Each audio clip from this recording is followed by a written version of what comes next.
Hola, soy Karina Mariani y estos son mis editoriales.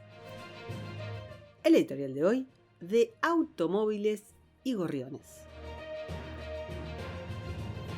La historia es bien conocida. En 1958, en el marco del delirio maoísta llamado El Gran Salto Adelante, el gobierno se propuso exterminar al gorrión molinero, que, según Mao, era, abro comillas, una de las peores plagas. Son enemigos de la revolución. Se comen nuestras cosechas, mátenlos. Ningún guerrero se retirará hasta erradicarlos. Tenemos que perseverar con la tenacidad del revolucionario. Esto decía Mao sobre los gorrioncitos.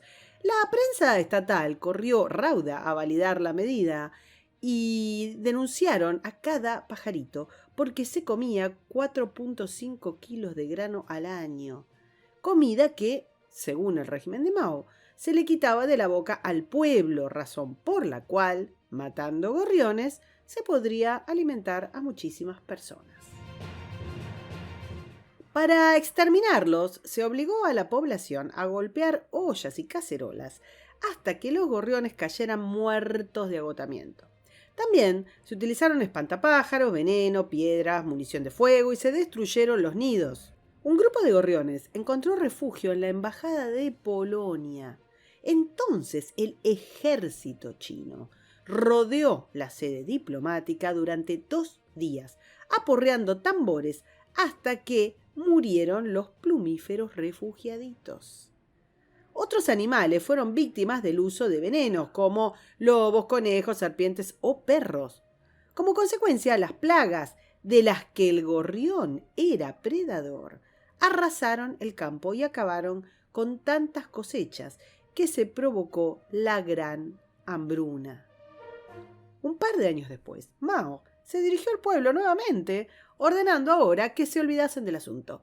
Y así concluyó la política pública orquestada desde las altas esferas de la arrogancia totalitaria, sin consecuencias para el planificador, aunque había matado a más de 40 millones de chinos. Con el diario del lunes resulta sencillo señalar y hasta mofarse de este tipo de historias. Sin embargo, es útil recordar que era cosa seria al momento de implementarse y que los mecanismos utilizados para validar la locura son bastante familiares. Una prensa adicta al poder, dispuesta a machacar la narrativa que viene de este. Un grupo de expertos que diseñan un relato hegemónico y consensual y, desde ya, una burocracia que implementa medidas dolorosas motivadas por el bien común.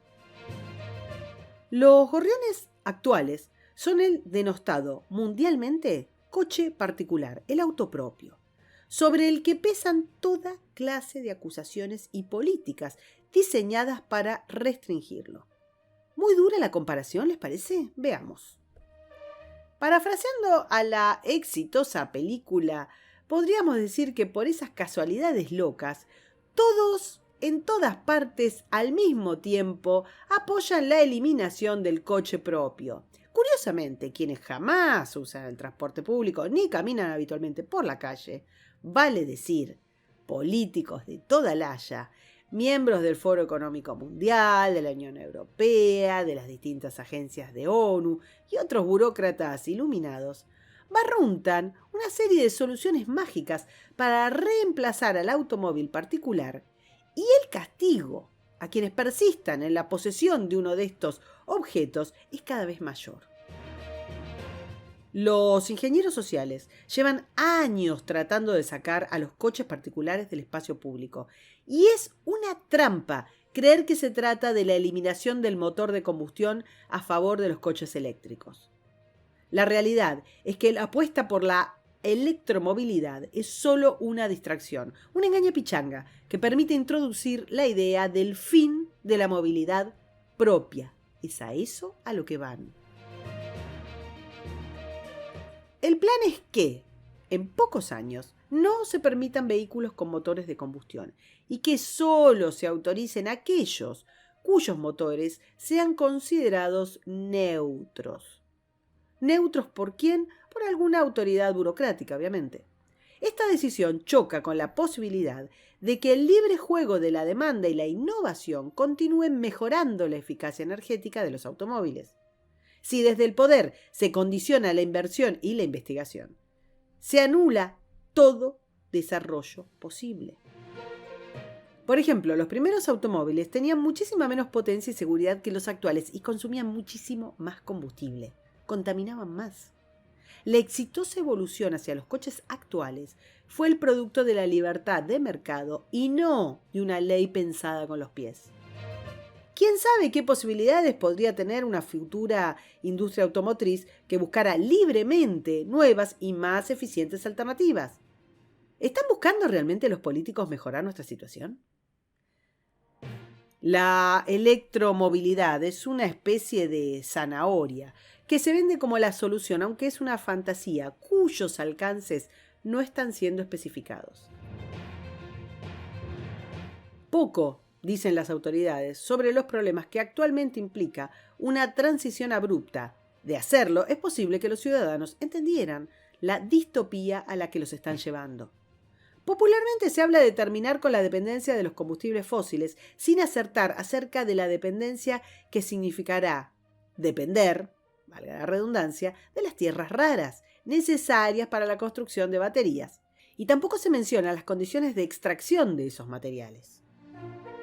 Los públicos sensibles a la cuestión climática como signo de su estatura moral tal vez deberían sopesar que las materias primas importantes como el cobalto proceden principalmente de países que disponen de recursos mineros para cuya extracción se obliga a niños a trabajar en las minas y a exponer sus vidas a todo tipo de enfermedades y de accidentes mortales, bajo la mirada cómplice del mundo ecológico bien pensante. Según los datos oficiales de zonas como Katanga y Copperbelt, se calcula que la proporción de los menores que trabajan en las minas es del 40%. Trabajan en condiciones atroces, bajo un calor insoportable, nubes de polvo rojo y baja luminosidad. Estos niños deben cavar túneles de 200 y 300 metros de profundidad, exponiéndose al riesgo de morir asfixiados por derrumbes, a cambio de una remuneración de $1 a $2 al día, siendo este el coste de la ambición sustentable. Poco dicen los vendedores de panaceas eléctricas. ¿De dónde se supone que saldrá la electricidad para la implementación generalizada de autos eléctricos? No lo dicen porque no tienen ni idea. Es tan simple como eso. Tampoco explican cómo se va a implementar la expansión masiva de las energías renovables, cuál será su impacto ambiental o que existen innumerables problemas técnicos, como de dónde vendrá la electricidad por la noche, en épocas de escasez de luz solar y de viento, cuál será la forma de almacenamiento y cuán segura y sustentable es. Tampoco se sabe de dónde van a salir todos los puntos de recarga o si estos serán un lujo escaso. Por cierto, el hecho de que un auto emita menos no significa que contamine menos, ya sea por la forma de su producción, por su impacto o por la forma en la que se desechen sus piezas, de manera tal que no hay pruebas de que estemos ante una mejora en el cuidado del medio ambiente, sino ante una costosa partida en la que con suerte quedaremos en tablas, pero obviamente restringiendo significativamente los derechos de propiedad y movilidad. Recientemente, un alto directivo de General Motors, en una entrevista para la revista Fortune, sostuvo que uno de los mayores cambios que ocurrirán en nuestras vidas es pasar de conducir a ser conducido. Y en cuanto a la propiedad de los autos, dijo que ser propietario de un automóvil se verá como el máximo lujo en el futuro. Los fabricantes de automóviles tradicionales tienen mucho para ganar con estas regulaciones.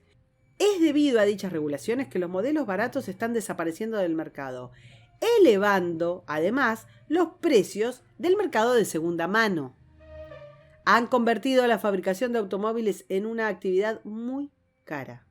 Vale decir que la transición forzosa a la electromovilidad genera una barrera de entrada al mercado imposible de sortear por nuevos proveedores imposibilitados de competir con los pesos pesados. Las imposiciones vienen a reforzar el oligopolio y los autos del futuro serán más caros, sin contar la falta de calidad asociada a la baja presión competitiva. Consecuentemente, las regulaciones, multas, prohibiciones y desincentivos a la innovación y producción de autos particulares que se está implementando en las ciudades más importantes del mundo castigan, por supuesto, a las clases medias y bajas. Considerar esto una casualidad es llevar la ingenuidad a límites irrazonables. Tratar de sostener que el empeoramiento de la calidad de vida de los estratos más vulnerables de la sociedad es un símbolo del progreso es un ejercicio de perversión desbocado. Sostener que solo se trata de una tendencia al recambio del tipo de energía que usen los autos particulares es solo una mascarada para ocultar la política antipropiedad que busca desvincular a las personas del sueño del coche propio. Con la excusa del bien común, estamos ante una clara confiscación de la propiedad. En la medida en la que se obliga a un reemplazo imposible por disponibilidad y por costo. Por otra parte, los propulsores de la inclusión y la diversidad no parecen recordar los beneficios que el automóvil implica para las personas mayores, para las familias con niños, para quienes tienen movilidad reducida o simplemente gozan de esa autonomía para trabajar o disfrutar del turismo barato o ajeno al control gubernamental. El exterminar el goce, el confort, el ascenso o la sociabilidad no parece tener un costo importante para los planificadores centrales. ¿No resulta entonces muy distante el paralelo entre automóviles y gorriones? Se trata siempre de la misma filosofía política, que planifica centralizadamente la vida de las personas, que determina, sin participación ciudadana y más allá de sus preferencias y voluntades, qué cosa es el bien común, que implementa medidas impracticables y disparatadas y que siempre tiende a la abolición de la propiedad privada. El coche propio es un símbolo de libertad que se popularizó en los momentos de mayor crecimiento de las clases medias y de creación de riqueza e innovación tecnológica. Si el ataque a este símbolo prospera, y así parece que va a suceder, se promueve una sociedad en la que solo los ricos y los políticos puedan viajar en su propio auto. La historia es bien conocida, se llame abiertamente comunismo o tenga cualquier otra cara. Toda planificación central e implementación de políticas colectivistas trae miseria y retroceso. La prohibición de los vehículos de combustión es un proyecto de élites que ignora las necesidades y los deseos de la población, sin que medie ninguna decisión democrática ni lógica económica. Esto demuestra el carácter antidemocrático de nuestras élites, que no son más que tecnócratas arrogantes, que consideran a los ciudadanos estúpidos e incapaces de resolver problemas, cuando la realidad es que son las soluciones de los ciudadanos y de los mercados libres las que mejoraron la eficiencia energética con soluciones baratas, mientras que la burocracia y la planificación centralizada nunca han obtenido un solo resultado del que enorgullecerse. No hay que bajar los brazos en la búsqueda de la producción de energía mejor y más barata. Lo que hay que entender es que no son los gobiernos, ni los políticos, ni mucho menos los burócratas, que ni siquiera son elegidos democráticamente, los que deben resolver los problemas del futuro. Ya hemos visto muchas veces a qué desastres conduce su arrogancia. ¿Cuántos más ejemplos necesitamos? Para escuchar todos los editoriales, suscríbete, me gustealo, compartilo y nos vemos en la próxima. Muchas gracias.